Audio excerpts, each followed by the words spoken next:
अगर आपको सी लैंग्वेज समझनी है तो एक कसम खाओ कि आप ये जो हेलो वर्ल्ड का प्रोग्राम है उसको रटना बंद करोगे और असली जो लॉजिक है इस हेलो वर्ल्ड के प्रोग्राम के पीछे उसको आप समझोगे। अगर इसका लॉजिक आप समझ गए तो आप इजीली सी लैंग्वेज को सीख सकोगे। तो समझते हैं इसका लॉजिक हम। तो यहाँ पर मैंने एक इंक्लूड स्टेटमेंट लिखा है और stdio.h करके हेडर फाइल इंक्लूड की है और ये पूरा का पूरा कोड है। तो पहले हम समझते हैं कि कंपाइलर जो है वो क्या वर्क करता है। तो कंपाइलर का क्या काम है, तो ये जो पहली लाइन है यहाँ पर 1, उसके बाद ये दूसरी लाइन है, उसके बाद ये ब्रैकेट्स है, उसके बाद ये चौथी लाइन है और उसके बाद ये पांचवी लाइन है। तो कंपाइलर जो है वो प्रोग्राम के पहले लाइन से कंपाइल करना स्टार्ट करता है, यानी कि वो एरर चेक करेगा कि आपने जो कोड लिखा है वो सही लिखा है या नहीं। अगर आपने कोई भी सिंटैक्स एरर की है और कोई गलती की है लिखने में तो आपको वो एरर जनरेट करके देगा। तो वो क्या करेगा, पहले तो हैश साइन इंक्लूड stdio.h जो है उसको चेक करेगा। अगर आपने सही लिखा तो आपको वो एरर नहीं देगा, तो वो नेक्स्ट लाइन पर चला जाएगा और उसके बाद वो वॉइड मेन को चेक करेगा और ब्रैकेट जो है और उसके अंदर प्रिंटफ लिखा है और डबल कोटेशन में हेलो वर्ल्ड लिखा है उसको वो चेक करेगा। अगर कोई भी एरर नहीं मिलती है तो कंपाइलर जो है उसे सक्सेसफुली कंपाइल करके मैसेज दे देगा। उसके बाद आप एग्जीक्यूट कर सकते हो। अब मेन जो रीजन है कंपाइलर का और एग्जीक्यूशन का, तो आपको कॉलेज में वो नहीं सिखाया जाएगा कि कौन क्या काम करता है। तो पहले हम यहाँ पर मैं लिखता हूं कंपाइलर,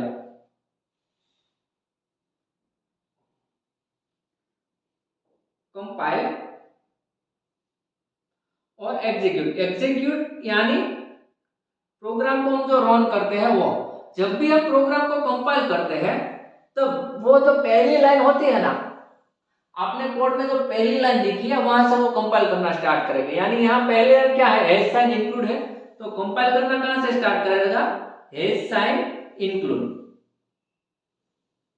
ठीक है, यहां से।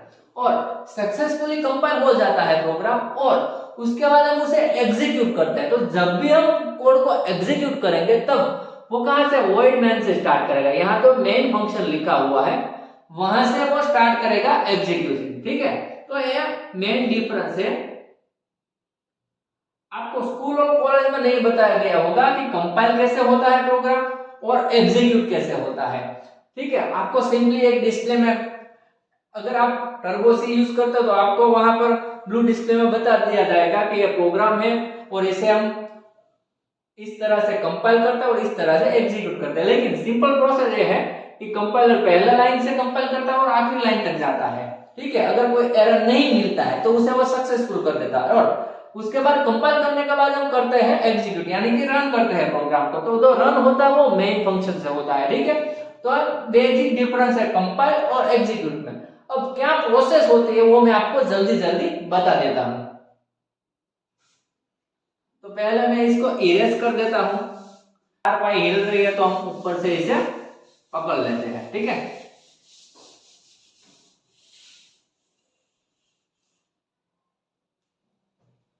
अब कंपाइलेशन तो सक्सेसफुली हो गया क्योंकि इसमें कोई भी एरर नहीं है। अगर यहाँ stdio.h लिखा है, अगर इसका स्पेलिंग मिस्टेक हमने की होगी, सपोज यहाँ stdio.h है तो हमने .h नहीं लिखा होगा, तो ये क्या करता, तो ये जो एरर आपको डिस्प्ले कर देता और उसका जो मैसेज है वो भी आप रीड कर सकते हैं, ठीक है। तो अब हमारा प्रोग्राम एग्जीक्यूट कहां से होगा, मेन में। तो पहले तो हमें क्वेश्चन ए होता है कि यहाँ वॉइड है वो क्या है। तो वॉइड एक प्री डिफाइंड कीवर्ड है। कीवर्ड मींस कुछ 32 कीवर्ड रिजर्व करके सी लैंग्वेज में रखे हुए हैं। इसका आप रीयूज, यानी कि अगर कोई भी आप वेरिएबल डिक्लेयर करते हो, कोई भी फंक्शन बनाते हो, तो वो जो 32 कीवर्ड्स है उसका आप जनरली यूज नहीं कर सकते। अगर आप यूज करने के लिए जाओगे तो कंपाइलर आपको एरर डिस्प्ले कर देगा, ठीक है। तो वॉइड मेन क्या है, तो वॉइड मेन में मेन है वो फंक्शन है। तो यहाँ पर इस तरह से आप अपनी नोटबुक में लिख दो, ये जो मेन है ना वो फंक्शन है, ठीक है, फंक्शन। इस तरह से अपनी नोटबुक में लिखो और इस तरह से मार्क करके जाओ। अब वॉइड क्या है, वॉइड, तो वॉइड को भी कुछ इस तरह से मार्क करो बुक में और आपके पास जो हाशिया है और जो कुछ भी स्पेस है बुक में वहां लिखो वॉइड जो है वो कीवर्ड है, कीवर्ड, ठीक है। अब सी लैंग्वेज में कितने रिजर्व कीवर्ड है? 32, तो उसके बाद ए भी लग दो 32, ठीक है। तो सी लैंग्वेज में टोटल 32 कीवर्ड है। तो समझ में आ गया वॉइड क्या है? वॉइड यहाँ पर रिटर्न टाइप है और void one type of keyword है, ठीक है। और एक शब्द भी ऐड कर दो 32 के नीचे, रिटर्न टाइप, ठीक है। तो void main is a function, void is a keyword. कितने कीवर्ड है? 32। और वॉइड क्या है? यहाँ पर फंक्शन है और उसके आगे हमने लिखा है, इसलिए वो क्या है? रिटर्न टाइप भी है। अब वॉइड रिटर्न टाइप का मतलब क्या है? जब भी हम किसी भी फंक्शन के आगे वॉइड लिखते हैं तो उसका मतलब है this function do not return any value, यानी कि ये जो मेन फंक्शन है कोई भी वैल्यू रिटर्न करने वाला नहीं है। तो ये भी यहाँ पर नीचे लिख दो, ये जो यहाँ से आप मार्क करके लाए ना, डू नॉट रिटर्न वैल्यू, ठीक है, डू नॉट रिटर्न वैल्यू, ठीक है। तो समझ आ गया है वॉइड मैन। अब आगे बढ़ जाइए। अब वॉइड मैन कोई भी फंक्शन की शुरुआत इस तरह से ब्रैकेट में होती है और इस ब्रैकेट इस तरह से पूरा भी होता है, यानी कि कोई भी फंक्शन जो है वो स्टार्ट ब्रैकेट से होता है और एंड ब्रैकेट का होता है और उसके अंदर जो कुछ भी कोड लिखा हुआ होता है वो इस फंक्शन का भाग होता है। अब यहाँ पर मैंने लिखा है print F, then bracket start, double quotation, hello world, double quotation end bracket over, और यहाँ पर मैंने किया है सेमीकोलन, ठीक है। इसको क्या बोलते हैं? सेमीकोलन। तो आप उसे भी लिख दो नीचे लाइन करके अगर आपको याद नहीं रहता, सेमीकोलन, ठीक है। अब सी लैंग्वेज में जब भी हम प्रिंटफ फंक्शन यूज करेंगे तब जब भी वो जो फंक्शन है उसका कोड खत्म होगा, ठीक है, तो उसके बाद सेमीकोलन आएगा। यहाँ पर मैंने प्रिंटफ स्टेटमेंट लिखा है, जब भी सी लैंग्वेज में कोई भी स्टेटमेंट खत्म होता है तो मेनली उसके पीछे सेमीकोलन आता है। अगर हम यहाँ पर सेमीकोलन नहीं लगाएंगे इस फंक्शन के पीछे तो कंपाइलर हमें एरर जनरेट करके दे देगा, ठीक है। तो जनरली इसकी सिंटैक्स मैं आपको बता देता हूँ। तो प्रिंटफ है, तो यहाँ पर मैं लिख रहा हूँ, ठीक है, सिंटैक्स लिख रहा हूं प्रिंटफ फंक्शन की सिंटैक्स, ठीक है। तो यहां पर आएगा पहला प्रिंटफ और उसके बाद ब्रैकेट, राउंड ब्रैकेट स्टार्ट, उसके अंदर डबल कोटेशन स्टार्ट करना है आपको और यहां पर आप जो कुछ भी टैग्स लिखेंगे यानी कि टैग्स और डबल कोटेशन का एंड होगा और ब्रैकेट और राउंड ब्रैकेट ओवर, उसके बाद सेमीकोलन। तो ये सिंटैक्स है, ठीक है। इस डबल कोटेशन के अंदर आप जो कुछ भी लिखोगे वो आपको आउटपुट में डिस्प्ले होकर आएगी, यानी कि प्रिंट होके आएगा, आप देख सकोगे, ठीक है। तो ये जो प्रिंटफ है उसकी सिंटैक्स से पहले आपको लिखना है प्रिंटफ, उसके बाद राउंड ब्रैकेट स्टार्ट करना है, उसके बाद डबल कोटेशन और उसके बाद टैग्स। टैग्स यानी हमने यहाँ लिखा है हेलो वर्ल्ड और टैग्स लिखने के बाद डबल कोटेशन एंड, यानी यहाँ एंड किया, राउंड ब्रैकेट एंड यानी हमने एंड किया, उसके बाद सेमीकोलन, तो यहाँ सेमीकोलन, ठीक है। तो ये हुआ प्रिंटफ फंक्शन का यूज, यानी कि वन स्टेटमेंट में आप किस तरह से उसे यूज कर सकते हो, ठीक है। अब ये जो प्रिंटफ फंक्शन है, ठीक है, तो ये प्रिंटफ फंक्शन बाय डिफॉल्ट हमें सी लैंग्वेज प्रोवाइड करता है, लेकिन हम डायरेक्टली इसे यहाँ यूज नहीं कर सकते। फिर से समझिए, एक प्रिंटफ फंक्शन है वो हमें सी लैंग्वेज प्रोवाइड करता है और हम इसे डायरेक्टली यहाँ यूज नहीं कर सकते, लेकिन हमने तो इसे यूज किया है। क्यों किया, कैसे किया?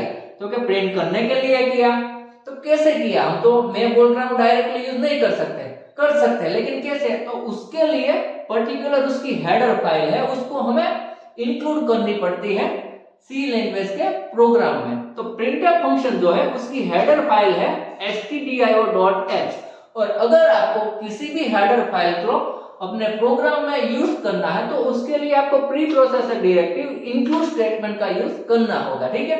तो stdio.h हेडर फाइल मुझे अपने प्रोग्राम में यूज करनी है, तो मैंने पहले ही लाइन में लिख दिया है pre processor directory include and angular bracket में stdio.h। अब stdio.h का फुल फॉर्म क्या है? Standard input output header file. .h का मतलब है हेडर फाइल।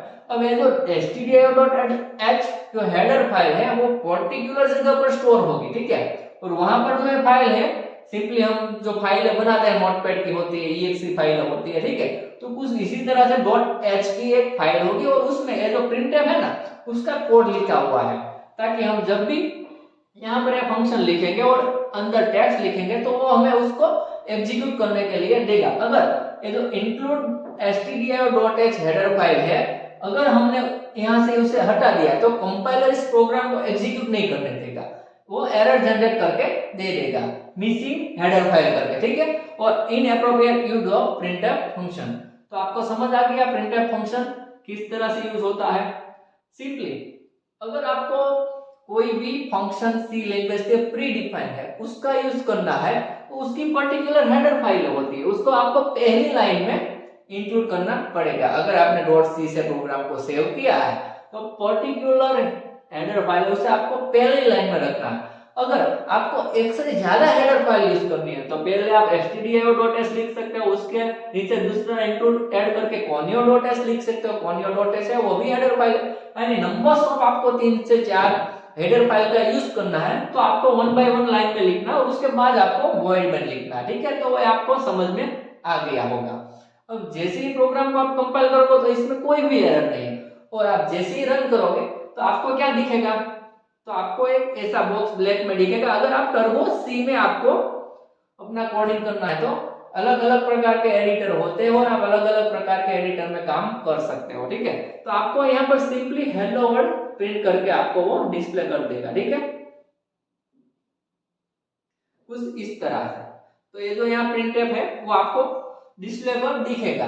तो आपको समझ आ गया। अगर आपको यूजर को कोई भी मैसेज डिस्प्ले करवाना है तो आपको प्रिंटफ फंक्शन का यूज करना है। तो क्या आपको कॉलेज में ये सब सिखाया गया था कि वॉइड है वो कीवर्ड है, और जैसे ही टर्बो सी में आप कोई भी कीवर्ड लिखते हो तो वो वाइड हो जाता है। अगर दूसरा एडिटर यूज करते हो तो वो अपनी थीम के एप्रोप्रिएट हो जाएगा, लेकिन टर्बो सी में तो मैंने यूज किया है वो वाइड हो जाता है, ठीक है। और मेन फंक्शन है, ठीक है। अब यहाँ पर दूसरा है भी, यहाँ पर वॉइड है, वॉइड की जगह आप इंटीजर भी लिख सकते हैं, ठीक है। तो ये वॉइड है, यहाँ पर आप int भी कर सकते हो। int मींस इंटीजर, पूरा इंटीजर लिखने की जरूरत नहीं है।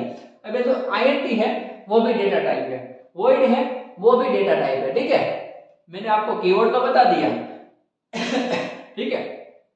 तो इंटीजर भी डेटा टाइप है, वॉइड भी डेटा टाइप है। अब इंटीजर क्या करता है, वो एप्रोप्रिएट नंबर को, होल नंबर को, यानी 0 1 2 3 4, ठीक है, यानी फ्रैक्शनल पार्ट नहीं, होल नंबर जो होता है उसे स्टोर करता है। अगर आपने इंटीजर मेन लिखा है कुछ इस तरह से, इंटीजर मेन, ठीक है, जब आप लिखते हो इंटीजर मेन, यहाँ वॉइड हटा दो इंटीजर लगा दो, तो आपको क्या करना है, जो ब्रैकेट जो है वो खत्म होता है ना, उसके पहले आपको यहाँ लिखना पड़ेगा रिटर्न 0 और सेमीकोलन, कुछ इस तरह से, ठीक है। लेकिन इस झंझट में हमें नहीं पढ़ना, हमें वॉइड अच्छा लगता है, हम वॉइड यूज करेंगे। हमारा मेन फंक्शन कोई भी वैल्यू रिटर्न करने वाला नहीं है, ठीक है। अगर हम इंटीजर लिखते हैं तो वो रिटर्न वैल्यू करेगा, और वो क्या रिटर्न करेगा, 0 0 कब करेगा, अगर हमारा कोड सही है और हमारा प्रोग्राम एग्जीक्यूट हो जाता है तो वो सही करता है, 0 उसको रिटर्न करता है। तो एक कहानी है पूरे हेलो वर्ल्ड प्रोग्राम की, यूं ही नहीं लिखा जाता सी लैंग्वेज में हेलो वर्ल्ड, उसकी भी एक कहानी है, और वो कहानी है ए, जो मैंने आपको साझा की।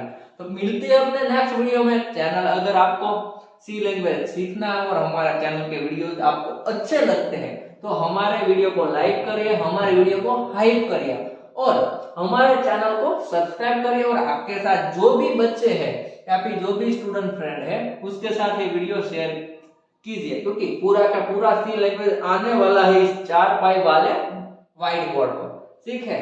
तो लाइक करके हमें सपोर्ट जरूर कीजिए, और कमेंट में भी बताइए आपको कौन सा टॉपिक सीखना है।